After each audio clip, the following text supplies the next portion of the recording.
tal? ¿Cómo están? Soy Daniel Gershenson, @elconsumidor, y este es una edición más de La Cuadratura del Círculo aquí por Rompeviento Televisión por Internet. Hoy tenemos a un invitado asiduo, un buen amigo, con el que vamos a platicar, se llama Jacobo Dayan, por cierto, con el que vamos a platicar sobre muchos temas, entre los cuales está pues los aniversarios, el aniversario del 2 de octubre, el aniversario de la desaparición de los normalistas en Ayotzinapa, y bueno, muchísimos más, la visita del Alto Comisionado para los Derechos Humanos de la Organización de Naciones Unidas, las conclusiones del grupo independiente de especialistas de la Comisión Interamericana de Derechos Humanos para el caso de Ayotzinapa, y en fin, cómo se van acumulando las fechas, se van acumulando los aniversarios, y pues parece que seguimos atorados, que tenemos un gobierno que pues no afronta con valentía, con madurez, digamos, esta catarata de crisis y de problemas que pues no nos están ayudando, tampoco están ayudando a las autoridades. Y bueno, Jacobo Dayan, que es un especialista en derechos humanos, hasta hace algunos meses, hasta hace algunos años, él era el responsable de contenido en el Museo de la Memoria y Tolerancia. Ya lo hemos tenido en este espacio, hemos tenido la oportunidad de platicar sobre distintos temas, sobre la memoria y sobre pues otros asuntos que siguen siendo importantes, pero no parecen serlo para el Estado mexicano. En fin, después de la introducción, arrancamos entrevistando a don Jacobo Dayan.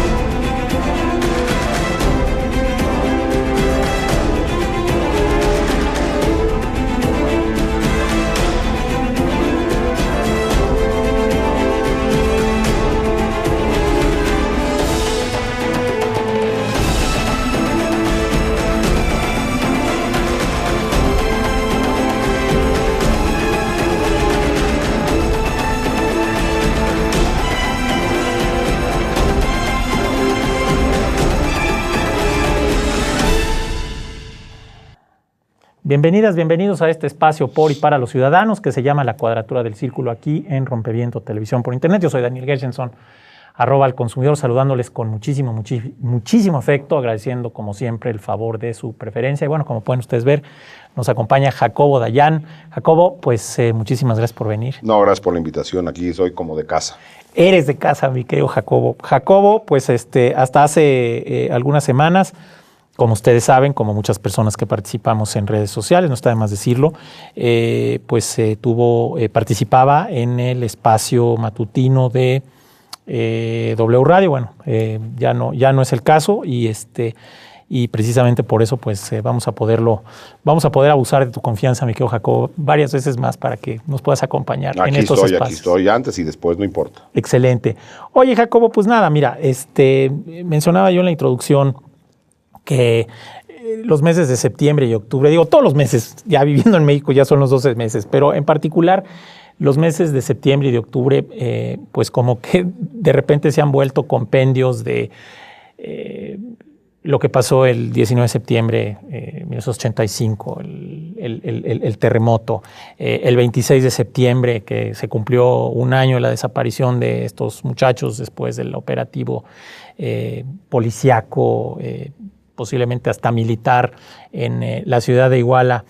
Y bueno, me gustaría pues arrancar con una reflexión, si tú quieres, un poquito más general de dónde estamos ubicados en México cuando permitimos que estos aniversarios pues sigan ocurriendo, donde no hay justicia, donde tal parece que el gobierno, si alguna vez tuvo una brújula ética, que lo dudo, pero bueno, la ha perdido, y con una sociedad civil que sigue sin consolidarse, sigue sin participar, pues como lo ha hecho en otros países. No sé si ese podría ser un buen arranque de programa.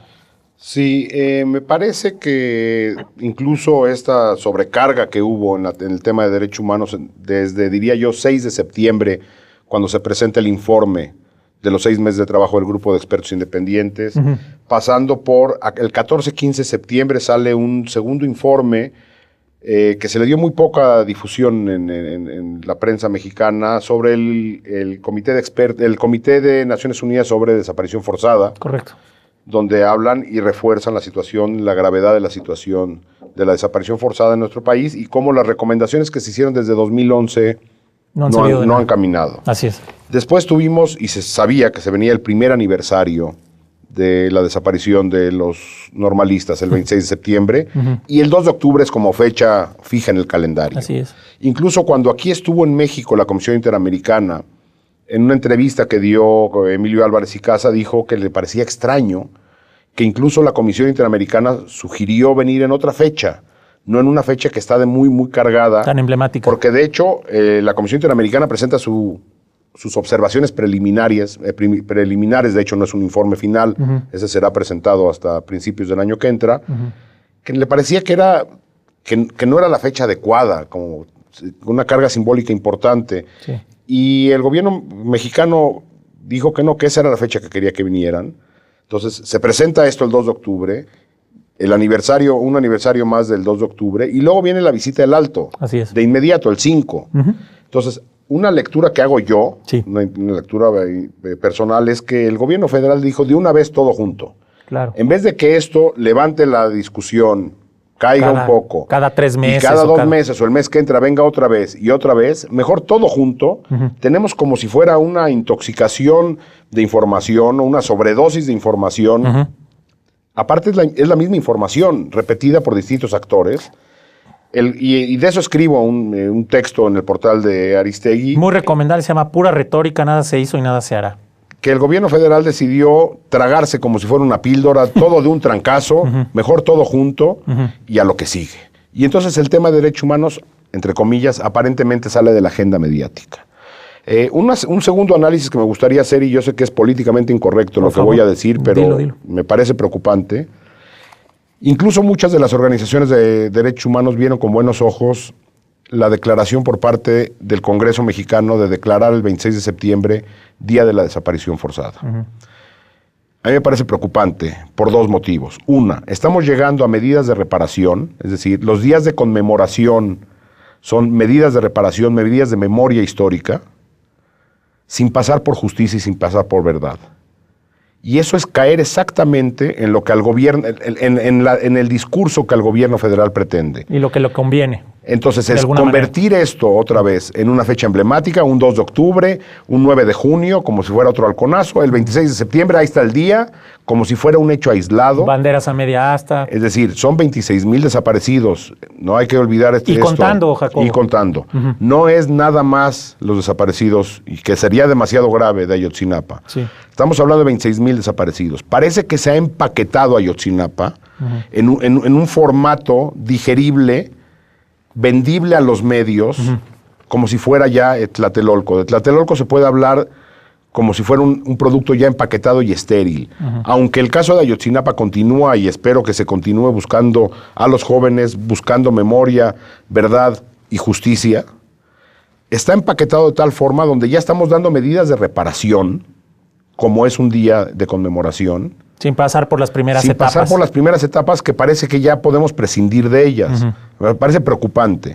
O sea, me parece fuera de tiempo. Esto habría que haber llegado a un día de la desaparición forzada, una vez que pasamos procesos de verdad y de justicia, no antes. Jacobo, ¿por qué está sucediendo eso? ¿Cuál es tu lectura? O sea, porque tú dices que hay asociaciones civiles, defensores de derechos humanos, gente... pues con una autoridad moral indiscutible. ¿Por qué crees que esas asociaciones civiles, es pregunta pues, están cayendo? Creo que ante cualquier pequeño triunfo que se tenga, concesión, se quiere decir que algo se está moviendo. Me parece que esto se está moviendo en el sentido equivocado. es una lectura personal, ¿Y tú elevarías? Como la Comisión Ejecutiva de Atención a Víctimas, que no funciona y que opera en el sentido inverso. Hoy vemos al gobierno federal hablando en el extranjero de que ya está la ley de víctimas, que ahí están las comisiones de derechos humanos, como que ahí está la reforma, la famosa reforma constitucional de 2011 en derechos humanos, y eso se la pasan hablando bien de ella en todo el mundo.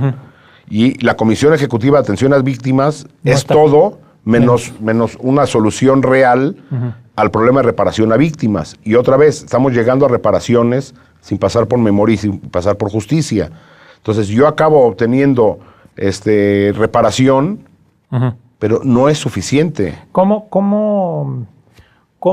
elevas el nivel de exigencia a la luz de lo que estás describiendo, Jacob? Me parece que tenemos que no sacar el dedo del renglón de justicia y verdad. Esos son los dos temas. No va a venir por parte de este gobierno federal. Me parece que desde la ciudadanía lo que tendríamos que hacer es empezar a pensar en medidas alternativas como comisiones de la verdad, por un lado, y la otra es, y eso es un poder al que no se le ha atacado lo suficiente, atacado en el sentido metafórico, al Poder Judicial. Es decir, hay muchas críticas al Congreso por la falta, que sobran las críticas, por falta de leyes que tenemos años esperando. La presidencia ni hablar. El Ejecutivo Federal ni hablar. Se las ha ganado todas a pulso. Pero al Poder Judicial hay muchas cosas que exigirle y muy pocas plumas y muy poca exigencia, creo yo. Le está saliendo barato. Muy barato. O sea, ¿dónde están las exigencias al Poder Judicial? Y eso, o sea, cuando uno lee las recomendaciones de cualquiera del Comité de Desaparición Forzada, ejecuciones extrajudiciales, se habla de impunidad también. Entonces, es problema de las procuradurías, pero también es un problema del Poder Judicial. Y eso creo que se ha discutido poco.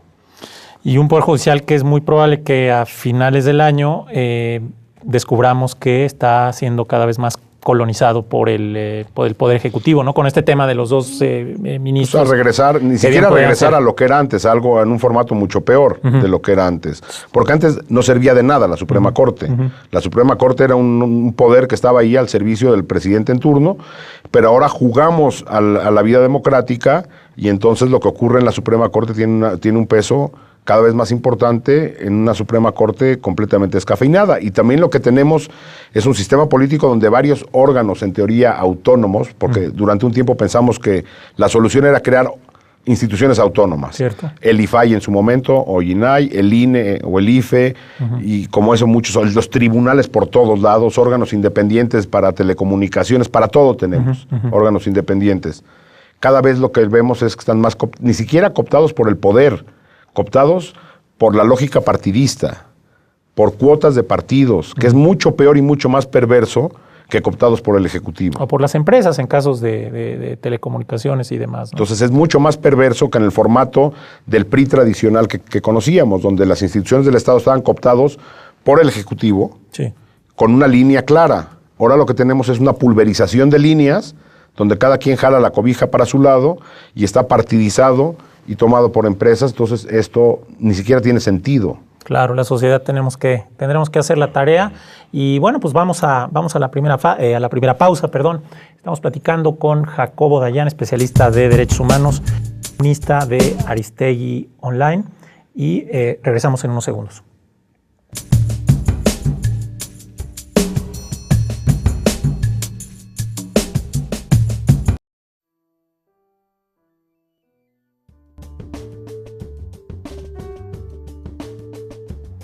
Saludos, my name is Michael Eisenmenger.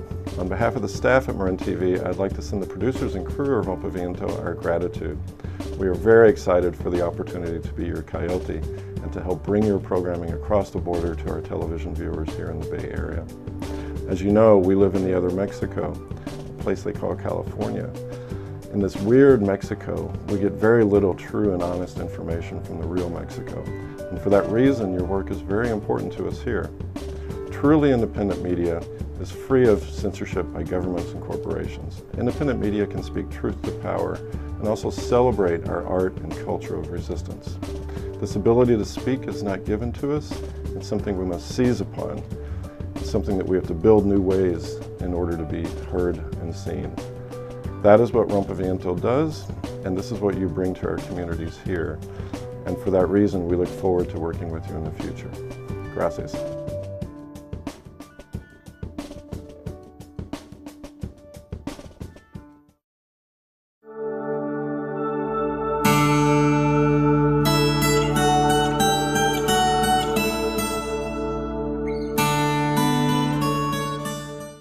Bueno, las escuelitas es esa idea de que en México y en América Latina, porque venimos gente de muchos lados, vaya germinando una nueva forma de entender la política, una nueva forma de hacer, que la autonomía es posible, que tiene que ser integral, que no vale una autonomía en el terreno educativo, que tiene que ser integral, abarcar todos los aspectos, y que bueno, es hora de empezar.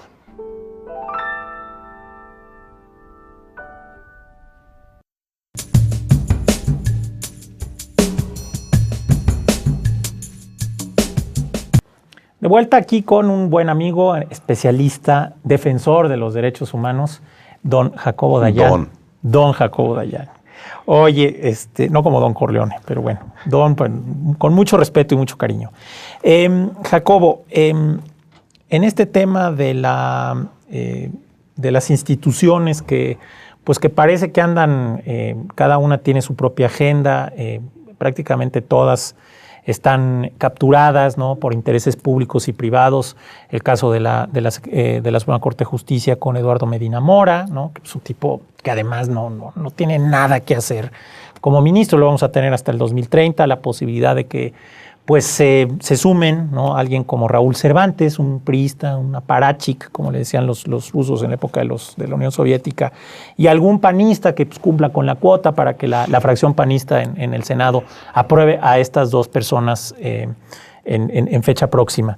Pues vemos que esta muy cacareada equilibrio, este juego de poderes con contrapesos, como los que existen en otros países, pues sigue siendo una aspiración en México. Y en ese orden me gustaría pues preguntarte sobre un personaje en particular que ha estado adquiriendo pues cada vez más protagonismo, que se llama Salvador Cienfuegos, el secretario de Defensa, que bueno, pues se ha metido al ruedo, ha defendido a los elementos en Tlatlaya, de los cuales 4 o 5 ya fueron, pues ya no enfrentan ningún tipo de responsabilidad por lo que sucedió allá en Tlatlaya, donde recordemos que fueron ejecutados pues 22 de esas 22 personas que estaban, algunos dicen que fueron 13, otros 15, pero en todo caso se está diluyendo la responsabilidad del ejército en un tema muy, muy delicado.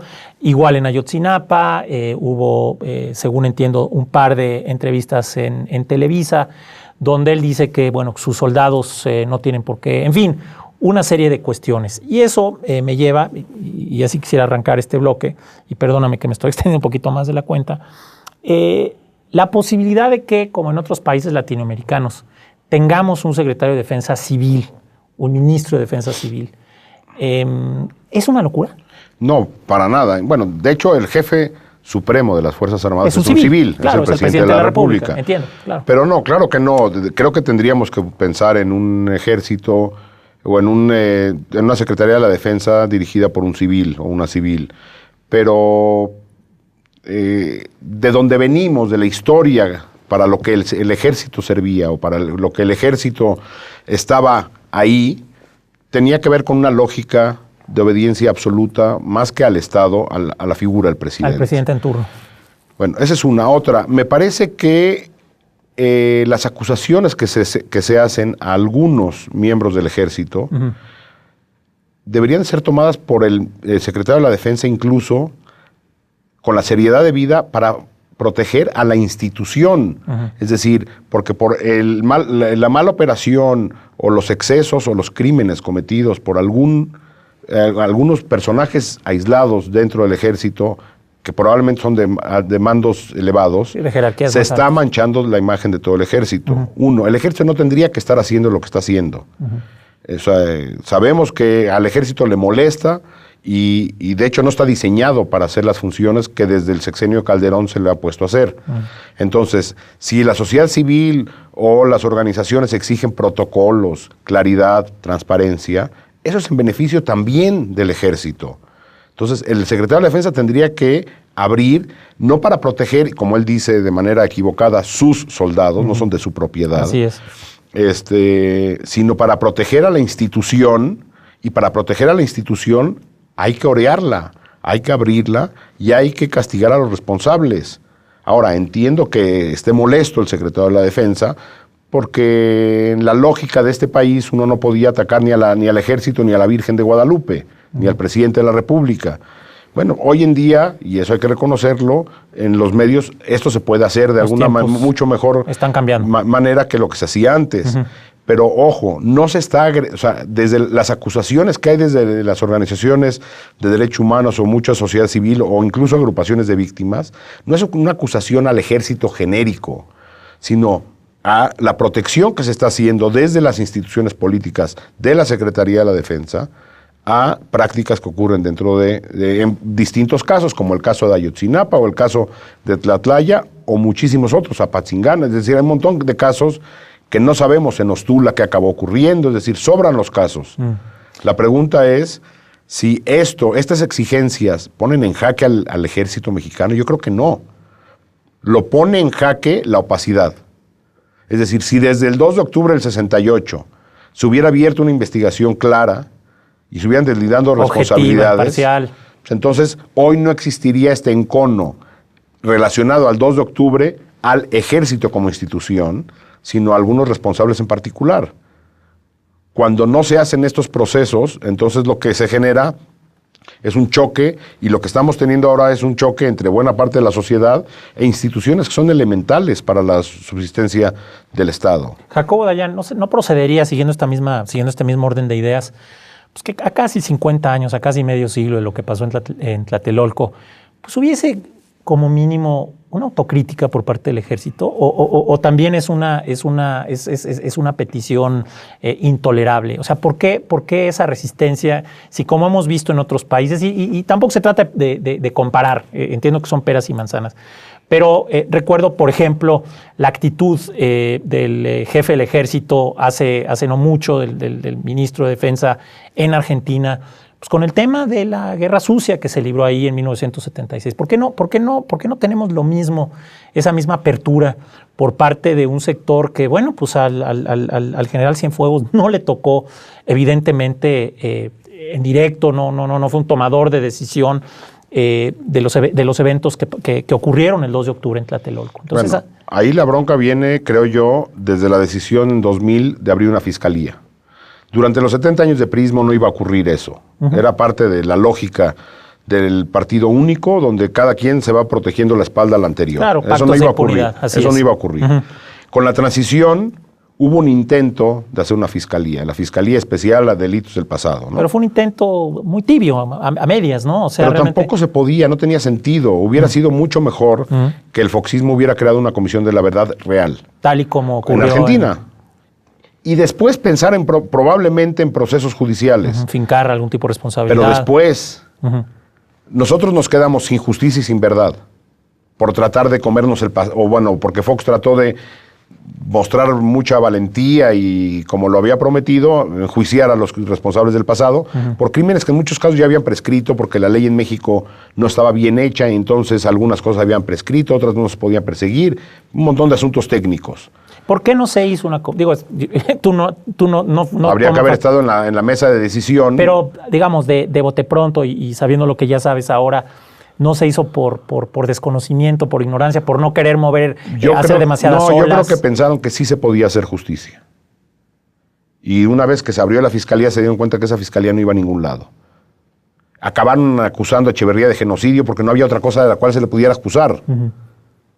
O sea, no es de que no haya otros crímenes, pero no estaban contemplados en el código. Sí. Y otras cosas habían prescrito, el asesinato común, todo había prescrito. Entonces, era un relajo técnico. Lo que se tendría que haber hecho es, si eso no funcionó, una comisión de la verdad. Hoy hay una comisión de la verdad, por ejemplo, para el caso de Guerrero.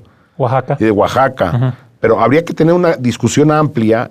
La Secretaría de la Defensa Nacional no va a ser un acto de constricción si no lo hace el Ejecutivo. Tendría que ser una voluntad que venga de manera vertical, de decir, vamos a abrir nuestro pasado. Y si no hay una presión social también en ese sentido, porque pero el eso Ejecutivo nunca va a ser suficiente, porque no es popular eso. Hoy vemos cuánta gente hay en las calles por el caso de Ayotzinapa. Nosotros que estamos en las marchas sentimos que es una gran marcha. Pero deberían ser más. No es una gran marcha. 80,000, 90,000, 60,000, 50,000. Veamos las marchas, veamos la marcha como en Turquía hace una semana por el acto terrorista. Cientos de miles de personas en varias ciudades. Sí, o las que ha habido en España después de los atentados de la En México? Y nos sentimos como que ya se está movilizando el país porque hay 30,000, 60,000. O hasta en Brasil, ¿no? Digo, ya que estamos pensando en otros países. Perdón, y marchamos un día y se acabó. Así es. O sea, si veíamos, por ejemplo, lo que ocurría en los países árabes o en Ucrania, la gente salió a las plazas y se estuvo semanas. Sí, viviendo allá. O en Egipto, en la plaza en Tahrir. Acá salimos un día y la que sigue es en el otro aniversario. Y a las marchas, por ejemplo, del Halconazo, pues ya acá prácticamente son grupos muy, muy identificados. El 2 de octubre igual. No hay una articulación. Y ahora, marchar es una forma, pero no es la única tampoco. Claro. No hay articulación entre movimientos civiles, sociales, academia, líderes de opinión. No existe esa articulación tampoco. En el caso específico, porque nos fuimos un poquito, y yo asumo esa responsabilidad, Jacobo, en el caso de una comisión de la verdad, estamos en tiempo, evidentemente esto no va a pasar, no tenemos una bolita de cristal, pero esto no va a pasar con Peña Nieto. Podría ser una apuesta para, pues como una exigencia al candidato o candidata, pues que obtenga la presidencia en el año 2018, o el hecho de que en el año 2000 se intentó y no fructificó, no cierra la puerta de No, yo creo que se podría hacer incluso hasta antes. Y habría instituciones del Estado que podrían hacerlo. La Comisión Ejecutiva de Atención a Víctimas lo podría hacer. Es decir, actualmente ellos tienen jurisdicción sobre víctimas incluso de la guerra sucia. ¿Y tú crees que haya no sé, pero una forma de reparación colectiva son las comisiones de la verdad? Pero vamos, ¿habría algún tipo de sensibilidad dentro de los integrantes de esa comisión ahorita como para plantearles esta cuestión? Sensibilidad creo que sí la hay, no sé si hay arrojo, porque para hacer eso hay que tener pantalones bien acomodados. Aventarse a decir una de las medidas de reparación que la Comisión Ejecutiva de Atención a Víctimas quiere implementar es la Comisión de la Verdad sobre las víctimas del pasado.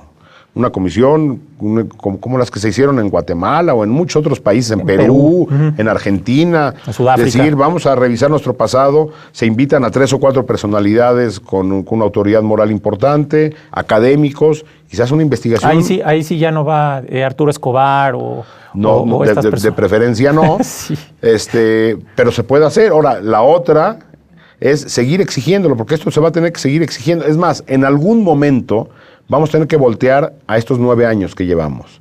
Y vamos a tener que decidir qué hacer con 26,000 o 30,000 o quién sabe cuántos mil de desaparecidos y más de 150,000 personas muertas. No hay capacidad judicial de procesar esto. O sea, hay que entender que si pretendemos judicializar la realidad nacional, 4,000 casos de tortura documentados por la CNDH, nada más. No hay capacidad en el sistema judicial para procesar eso. Si hubiera alguien con la voluntad de hacerlo, no hay manera. Tenemos que empezar a pensar en otros mecanismos de justicia transicional, procesos de memoria, de verdad, enjuiciar algunos casos, reformas a las instituciones, pero no lo vamos a poder hacer. De eso vamos a hablar después de la siguiente pausa. Estamos con Jacobo Dayan y esta es La Cuadratura del Círculo. Regresamos.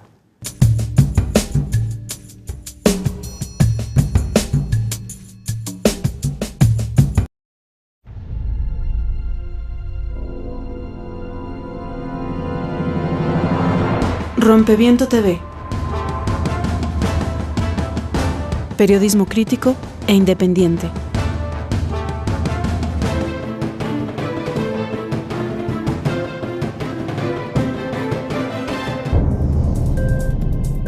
Mirada crítica. Noticiario conducido por Héctor Javier Sánchez, dedicado al análisis de las noticias más importantes. La Cuadratura del Círculo, un espacio conducido por Daniel Gershenson, dedicado a la defensa de los derechos humanos, el medio ambiente y el patrimonio cultural. Lo que Rompeviento se llevó. Un programa presentado por Jesús Taylor, dedicado a los amantes y adictos al cine. De este lado, periodismo desde abajo, desde la cercanía con los procesos y movimientos que marcan nuestro tiempo. Conduce la periodista Blanche Petrich. 0 decibeles. Programa que registra los sonidos y píxeles de la escena musical contemporánea. Conducen Luis Cortés y Santiago Flores. Perspectivas. Programa de entrevistas conducido por Ernesto Ledesma sobre la situación política y social dentro y fuera del país. Serapaz. Un espacio para el análisis de las luchas sociales y los procesos de paz en México. Conducen Pablo Romo, Alberto Solís y Citlali Hernández.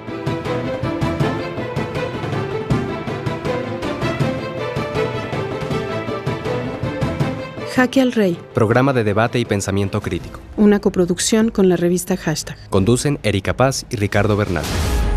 Luchadoras. Una mirada a las mujeres que en todos los rincones del planeta luchan por sus derechos. Conducen Lulú Barrera y Perla Vázquez. El Chamuco TV. Primer programa de moneros en la televisión mexicana por internet. Conducen Alma Soto y los moneros La Dama y Rapé. A Contracorriente. Un espacio para aquellos que le han dicho su verdad al poder y conservan la esperanza aún en tiempos difíciles. Conduce Luis Hernández Navarro. Megáfono, programa dedicado a la defensa de la libertad de expresión y el derecho a la información. Una coproducción con Artículo 19. Zona de Impacto. Noticiario sobre los hechos políticos y sociales que interesan a la sociedad mexicana. Conduce Jesús Cervantes. Periodistas de a pie. Un análisis de la realidad nacional desde la trinchera de un periodismo crítico y con compromiso social. Rompeviento TV. Información a profundidad.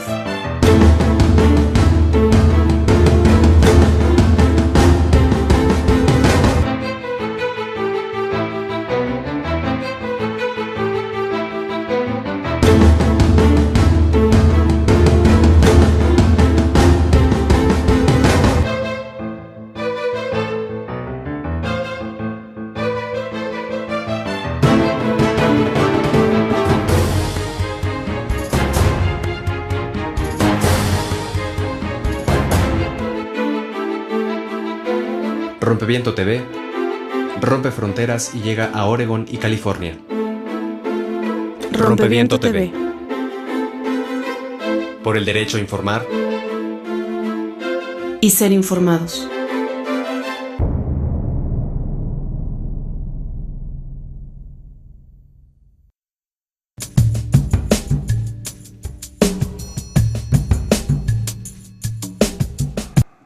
Regresamos aquí en la Cuadratura del Círculo con Jacobo Dayan, Rompeviento Televisión por Internet. Yo soy Daniel Gershenson, su amigo de siempre, @elconsumidor en Twitter. Y bueno, pues hoy me acompaña @Dayan_Jacobo en Twitter. Así es. Oye, Jacobo, pues mira, este tema da para muchos bloques más, pero ¿por qué no le entramos a esta cuestión que es algo que a mí siempre me llama mucho la atención y que debería de preocuparnos, que es cómo el Estado, el gobierno, en todos sus niveles, consistentemente premia la impunidad?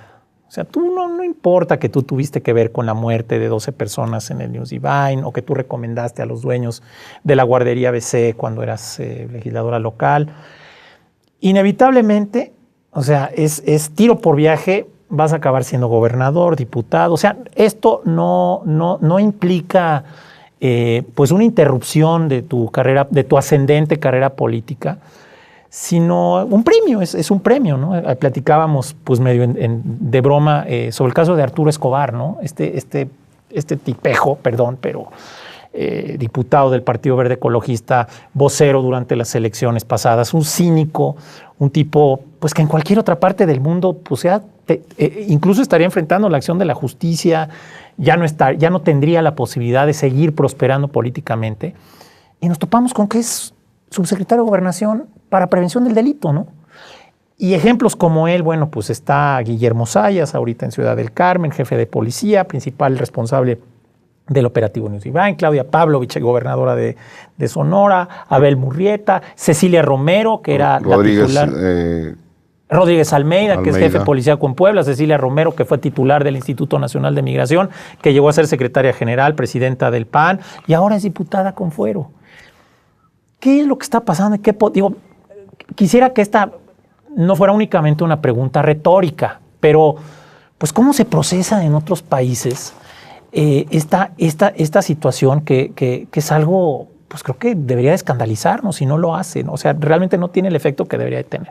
Bueno, primero no es un problema nada más del gobierno, en cualquiera de sus niveles o de sus poderes. Es un problema de la sociedad. ¿Sí?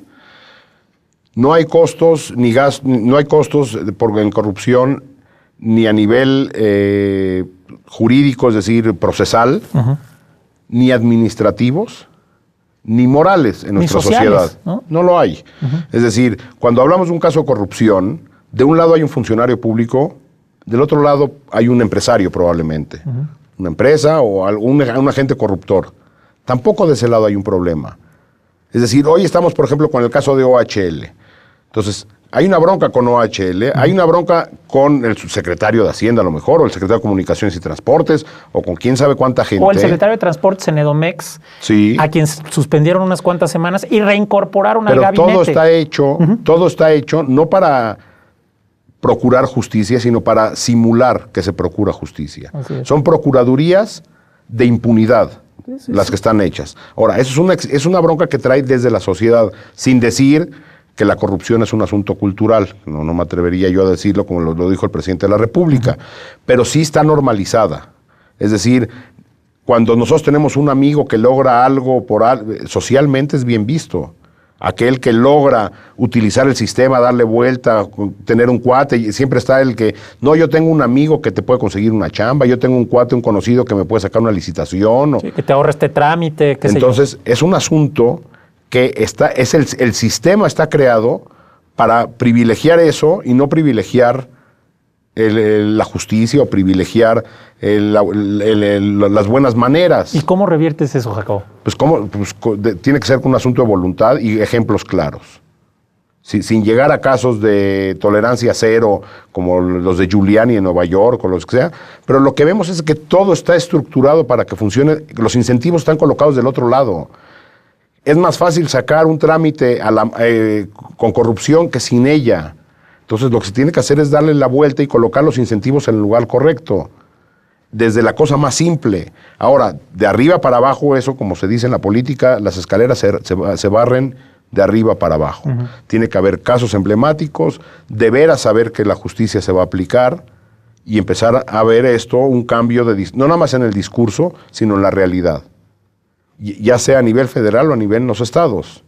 Pero lo que vemos es en el otro sentido. Entonces, el ciudadano de a pie dice, bueno, yo también tengo que de alguna manera solucionarme. Y si yo tengo un puesto en un mercado y entonces voy a perder mi fuente de trabajo, pues veo cómo le hago y soy parte de esto. ¿Sí? Entonces, lo que se tiene que hacer es un cambio de mentalidad y, repito, colocar los incentivos del lado correcto. Y para eso hay muchas organizaciones trabajando, ¿no? En temas de corrupción, y muchos estudios realizados. Me parece que tendría que ir en ese sentido y, en serio, acabar con la impunidad. Tenemos 98% de impunidad en crímenes reportados. Imaginémonos lo que no está reportado. Y tenemos un gobierno que dice que las cosas están pues a todo dar, ¿no? Que ahí vamos, que hay problemas que están identificados. Pero que son aislados. Pero que esto ocurre en todo el mundo. Fue la respuesta que dio el presidente de la República cuando estuvo la visita del alto comisionado. Cuando él dice que esto ocurre en todo el mundo, no sé a qué parte del mundo se refiera. Me imagino que se refería a Eritrea, Somalia, República Centroafricana, Sudán, Siria o Irak. Porque las cifras de violaciones graves a derechos humanos que hay en México no las encontramos en buena parte del planeta. Y podrían ser equivalentes a estos lugares que están, muchos de los cuales están en guerra, ¿no? Están en conflicto armado, si es que nosotros no lo estamos. Así es. En efecto, llegaron el alto comisionado, tuvo una serie de reuniones, incluso con familiares de víctimas. Llegó un grupo de la Comisión Interamericana de Derechos Humanos, el grupo, el GIEI, pues ya, hasta donde entiendo, tendrá cuando menos 6 meses más de... No. Todavía no. No, bueno... bueno, depende, claro, depende del resultado. Ojo, es importante eso. Sí. El grupo de expertos solicitó 6 meses más. Sí, el gobierno, de menos en medios, dijo lo está pensando. Que sí, 6 meses más, pero lo que no se dice es el detalle pequeño. Adelante. Es decir, la Comisión Interamericana dice, o el grupo de expertos dice, nosotros nos quedamos 6 meses más. Siempre y cuando. Sí, y solo si se cumplan las recomendaciones mínimas para continuar el trabajo, que son, a grandes rasgos, sacar la investigación de Ayotzinapa del aceido y mandarla a Derechos Humanos dentro de PGR, retirar al fiscal, nombrar un nuevo fiscal. Y nombrar, a todo el equipo, ¿no? Todo el equipo, nombrar un nuevo equipo, abrir las nuevas líneas de investigación y entonces el grupo se quedaría. Ojo, porque hasta hoy el gobierno no ha dicho que sí a eso. Y en este ánimo, Jacobo, en este ánimo de darle carpetazo a todo y de pues tragarse todos los sapos de una buena vez, digo, poniéndonos siendo abogados del diablo, no están en los mejores intereses, entrecomillados, del gobierno, decir, pues no vamos a cumplir con esto para que ya se vayan. A mí me preocupa más otra cosa. Me preocupa más, y uno alcanza a advertirlo a partir de algunas plumas a modo, que siempre o por lo regular surgen en estos casos. Sí, que surgen automáticamente. Empieza a surgir, y eso me preocupa mucho más, un discurso nacionalista. De nosotros no tenemos por qué venir a recibir, y lo dijo el subsecretario Campa cuando dijo, nosotros no queremos soluciones fáciles. No sé a qué se refiere, no sé si él prefiere soluciones difíciles. Claro. Que nos vengan a imponer del extranjero, el escrutinio de allá, las instituciones del Estado, no vamos a perder la soberanía. Cuidado con los discursos ultranacionalistas para justificar no apertura, porque entonces estaríamos tomándonos una medicina, o el Estado estaría pretendiendo tomar un antídoto al escrutinio internacional que puede salir muchísimo más caro. Cuando el presidente Peña Nieto habla de discursos populistas, no hay nada más populista que el nacionalismo barato. Y es una tentación que creo, digo, también pensando en lo que estás diciendo y aplicando la misma receta a algunos partidos, pues también, digo, hay sectores de distintos partidos a los cuales ese discurso no les parecería desagradable, ¿no es así? No, y si es que los partidos los podríamos seguir identificando como con corrientes ideológicas. Yo creo que hace mucho los partidos dejaron de ser y hoy lo que se convirtieron son en franquicias para acceder al poder. Es decir, hoy ya no tenemos una oposición real en ningún congreso. Incluso las recomendaciones del grupo de expertos y de la Comisión Interamericana y de muchas otras ni siquiera van directo al Ejecutivo. Van por ejemplo, a congresos locales. Entonces no entiendo por qué la presidencia se da por aludida. Se da por aludida en todas. Cuando dicen, por ejemplo, solo en 15 estados no hay legislación en materia de tortura, por ejemplo. Entonces, pues eso no es bronca del Ejecutivo. Sí, claro, la chamba la tienen que hacer los legisladores. Los congresos locales. Entonces, hay una serie de problemas donde si la solución es negar el escrutinio internacional y decir nosotros somos autónomos y nosotros la soberanía de las instituciones y a la PGR no la va a tocar nadie y nadie nos va a decir quién puede entrevistar a los soldados del Batallón 27 en Iguala. Aguas, porque la solución nacionalista nos lleva a lugares mucho peores de los que estamos todavía hoy, Pues vamos a ver qué soluciones no son las soluciones nacionalistas. Estamos platicando con Jacobo Dayan y a eso le vamos a dedicar nuestro último bloque para el día de hoy. La Cuadratura del Círculo, regresamos después de la pausa.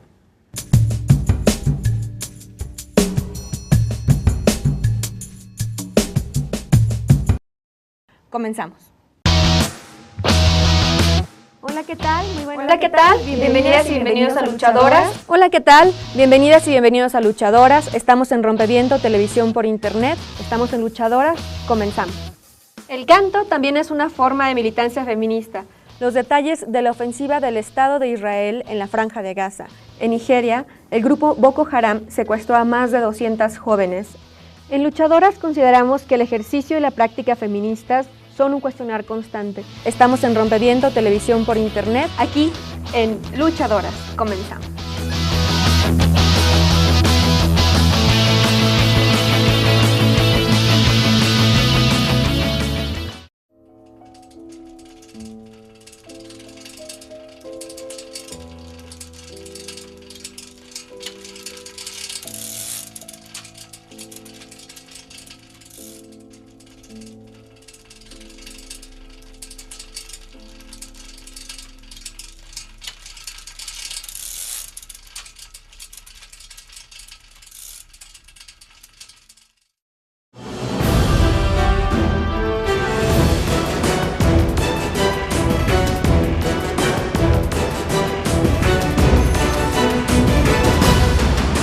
name's Bond. James Bond.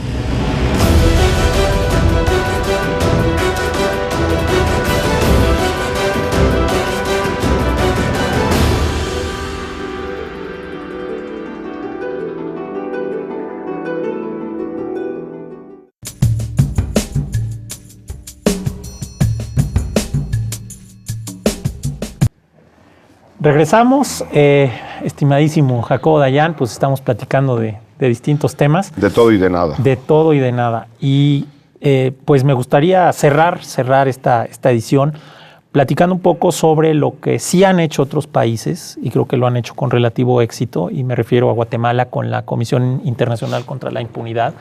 Ha habido, pues de algunas semanas para acá, ha habido cierto debate, cierta discusión en distintos medios, no solamente aquí, sino recuerdo un par de artículos del país, en fin. Es un tema que creo que puede prender. Guatemala es un país pues, con una historia también terrible de genocidio, de guerra civil, de corrupción, etcétera. Y bueno, pues va sorteando, creo que de maneras bastante más efectivas que en México. No quiere decir que eso va a solucionar todos los problemas de ese país, pero bueno, hoy por hoy tenemos al expresidente Otto Pérez pues, enfrentando la justicia desde la prisión preventiva, la ex vicepresidenta igual, por temas de corrupción precisamente.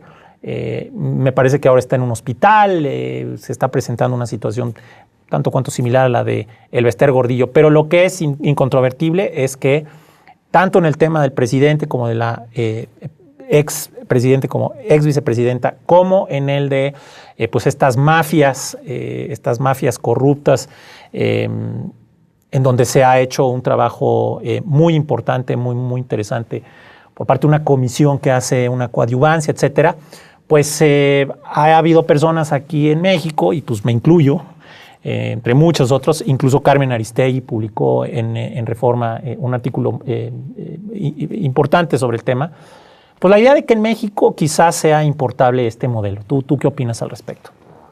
Ojalá se pudiera, ojalá lo hiciéramos. Me parece que las condiciones para que esto sea aceptado por el Ejecutivo o cualquier otro no son todavía lo dramáticas, y entiendo que esto es delicado, de como estuviera en Guatemala. Es decir, el colapso que había en Guatemala en materia de violencia e impunidad era todavía muchísimo mayor que lo que hay hoy en día en nuestro país. Es decir, este grito de auxilio que da el Ejecutivo guatemalteco, decir, el presidente, Oscar Berger. Antes de Colom fue el que lo solicitó. Oscar Berger. Es decir, había una descomposición absoluta que sobrepasa por mucho incluso lo que tenemos en nuestro país. Porque esto tiene que ser abrazado por la sociedad. Y cuando digo la sociedad, no me refiero a las organizaciones de sociedad civil, de los derechos humanos, de los movimientos anticorrupción, por la sociedad. La sociedad en su conjunto. ¿Quién le abrió el camino a los congresistas guatemaltecos para entrar a votar el desafuero del presidente? ¿La sociedad? La sociedad, señoras con flores en las manos. Que se las dieron a los policías. A los policías, es decir, ¿en qué momento vamos a tener nosotros, y no quiero decir que hay sociedad civil A y sociedad civil B, es decir, pero que esto sea abrazado por toda la sociedad? Es decir, todavía no estamos en esa. No hay una movilización de ese tamaño en nuestro país, hay una indignación de ese tamaño, pero no hay todavía una movilización de ese tamaño. Y no está debidamente encausada. Es difícil, y yo creo que no deberíamos de tener, porque muchas veces se pide liderazgos dentro de la sociedad civil. Yo preferiría que no los hubiera, porque esto no se soluciona con líderes de la sociedad civil. Bueno, en Guatemala lo que pasó hace unas semanas, digo que obviamente uno ve los toros desde la barrera, ¿no? Pero tampoco se identificaron a personas a caudillos, en fin. Como si los hay en Venezuela, por ejemplo, y que están encarcelados de manera arbitraria. Claro. Pero en nuestro país lo que tenemos es un movimiento desarticulado, pero que todavía no arrastra masas. Amorfo, más o menos. Muy amorfo y tampoco muy homogéneo en todo el país. Tampoco lo tenemos. Me parece que ¿Con causas diferenciadas, Jacobo? Bueno, en México ya desde las elecciones habría que estar, desde las anteriores, a hacer análisis segmentado. Por ejemplo, uno de los grandes triunfos que se cree tener con estos candidatos independientes puede salir el tiro por la culata, es decir, que haya tantos candidatos independientes que esto se pulverice en la nada y quien sale beneficiado acaba siendo el partido mayoritario entre las minorías, que vuelve a ser el PRI. De siempre. Claro que por eso, que eso parece estar animando al señor Beltrones a empujar este imaginemos tema. Un 2018 con candidatos a la presidencia por los partidos tradicionales y 24 independientes. Se acabó. Que van atomizando el voto. Se acabó, entonces ya no entonces tiene el que sentido. salga con el 24-25%, seguramente va a ser el PRI, más los 6 o 7% del Verde, pues ya con eso ya la hicieron. Entonces lo que tenemos es una perversión del sistema electoral y una perversión del sistema democrático y una perversión del sistema jurídico para que todo parezca que esto es una democracia cuando no lo es. Y hay que poner los nombres. Nosotros no vivimos en una democracia. Una democracia de utilería. Exactamente. Entonces, es delicado. La situación por la que vivimos es delicada, sobre todo porque no se está atendiendo a las víctimas y se siguen acumulando víctimas. Entonces, si hubiera una agenda de mínimos, y eso creo que hay varios proyectos por ahí, de hacer una agenda de mínimos para tratar de, desde la ciudadanía, exigir una agenda mínima que tenga que ver con Estado de Derecho, que tenga que ver con la pacificación del país, que tenga que ver con atención a víctimas, que tenga que ver con la democratización de las instituciones del país, entonces podríamos empezar a pensar que se le estamos dando la vuelta. Nosotros seguimos en un tobogán hacia abajo. Es decir, pensar que ya tocamos fondo, no, yo no creo que hayamos tocado fondo, seguimos dando tumbos hacia abajo y seguimos sin generar una agenda mínima, como en su momento lo fue los 6 puntos claros del Movimiento por la Paz. Es decir, tiene que haber una agenda clara, mínima, a la cual se sumen actores, se sumen organizaciones, se sumen movimientos civiles alrededor de una agenda mínima. No la tenemos. Un piso, no tenemos todo. No la tenemos. Seguimos pensando que lo que queremos es meter a la cárcel a no sé quién. Entonces, seguimos pensando desde la rabia y no desde la solución de los problemas. Y de aquí al 2018, a las elecciones del 2018, cuando se cumplan 30 años del atraco de Carlos Salinas, ¿cómo ves cómo ves las cosas? De aquí a 2018, creo yo, un panorama mucho más descompuesto, nada más. Porque va a empezar a operar ya la lógica electoral y ya ni siquiera la lógica de la simulación, porque ya lo que hoy tenemos es un cinismo absoluto por parte de buena parte de la clase política, con nombramientos como el de Medina Mora o el de Escobar o muchísimos otros. Los que vayan surgiendo. Es decir, hay personajes en la Cámara de Diputados que uno dice, bueno, ¿como de parte de quién? Pero bueno, pues es parte del cinismo y de la caradura de la clase política que tenemos hoy en día. Y entonces, de aquí a 3 años lo que veremos es más escándalos, más violencia, seguramente otro Tlatlaya u otro Ayotzinapa u otro algo similar. Oye, Jacobo, y el 2 de octubre de 1968, entonces, al presidente diciendo, como le dijo a los papás, a los familiares de los normalistas, ¿estamos de su lado? Bueno, de entrada... Cuando se cumpla medio siglo. ¿no? Hace 10, 15 años, los que ya estábamos en movimientos sociales, veíamos con horror los 500 desaparecidos de la Guerra Sucia. Claro. Hoy 500, o sea, son cifras que nos rebasan por mucho. Parte de la lógica del cinismo es decir, estamos del mismo lado. Usted y yo estamos del mismo lado. Es como intentar subirse a la marcha por la seguridad por parte de las autoridades. Es decir, el mal es un mal externo, amorfo, etéreo, y no está aquí. A eso hemos llegado. Bueno, tenemos 3 años para ver una mayor descomposición, porque no se está haciendo nada para cambiar la realidad. Estimado Jacobo, y en el plano personal, ¿qué se espera de usted, además de los artículos en Aristegui Online? Pues seguir en el tema de derechos humanos, pero bueno, pues es completamente irrelevante, ¿no? ¿Qué es lo que vaya a seguir conmigo? No, por supuesto. No sé. Bueno, por lo pronto vas a regresar muchas veces aquí a este espacio. Aquí estamos. Eres el invitado que más, y siempre es un gusto. Y bueno, pues híjole, mano, pues sí, es difícil, pero pues tenemos que seguir acompañando a las víctimas, tenemos que seguir participando. Yo el ejemplo que utilizo es el siguiente. Por ejemplo, hay una crisis de refugiados en Europa. Sí. Tiene meses esta, no es nueva. Sí, no. Meses y meses, y antes venían de África y ahora vienen de Medio Oriente. Así es. Hasta que hubo una fotografía que le puso rostro y que icónica. Llamó la atención a toda la comunidad internacional, es que se volteó a ver el caso. Kurdo. Ahora, en sirio, lo que había que hacer, es la sociedad civil tiene que estar lista porque no sabe en qué momento se va a volcar la sociedad en su conjunto o el Estado a tratar de resolver este tema. Es decir, desde lo que nos toca a nosotros, los defensores de derechos humanos o los activistas de derechos humanos, es continuar la lucha, estar listos, no esta lucha romántica de los 70. Es decir, lucha con L minúscula. Tendríamos que estar listas, la academia tiene que estar lista, las organizaciones tienen que estar listas para que en el momento en que, eso no lo puede uno planear, en qué momento la sociedad se va a volcar a este tema, en algún momento lo tendrá que hacer. Es decir, el dolor y el desgarramiento de la sociedad es demasiado grande como para que esto pase desapercibido. Claro, y se pueda seguir conteniendo. En algún momento tendremos, parecía que era el movimiento de Javier Sicilia en su momento, se desinfló, parecía que eran los 43 normalistas y decíamos, México no puede ser el mismo después de esto, y parece que para allá vamos. Decíamos, no puede seguir el gobierno federal después de la Casa Blanca, y parece que sí puede seguir sin ningún cambio. Es decir, en algún momento algo detonará. Puede ser mañana o en 10 años. ¿Qué nos corresponde a nosotros? Estar listos para ese momento. Estar preparados. La historia es siempre impredecible. Jacobo Dayan, muchísimas gracias. Nos vemos muy pronto. Y bueno, pues lo único que nos resta es despedir esta nueva edición de La Cuadratura del Círculo por Rompeviento, televisión por internet. Yo soy Daniel Gershenson, @alconsumidor en Twitter. Y bueno, pues básicamente como conclusión hay que seguir acompañando a todos estos movimientos, a todas estas víctimas. No nos queda de otra, no será una lucha fácil, pero pues tenemos que estar todas y todos ahí y esperar lo mejor. Muchísimas gracias, un abrazo fuerte al equipo de producción y nos veremos la próxima semana.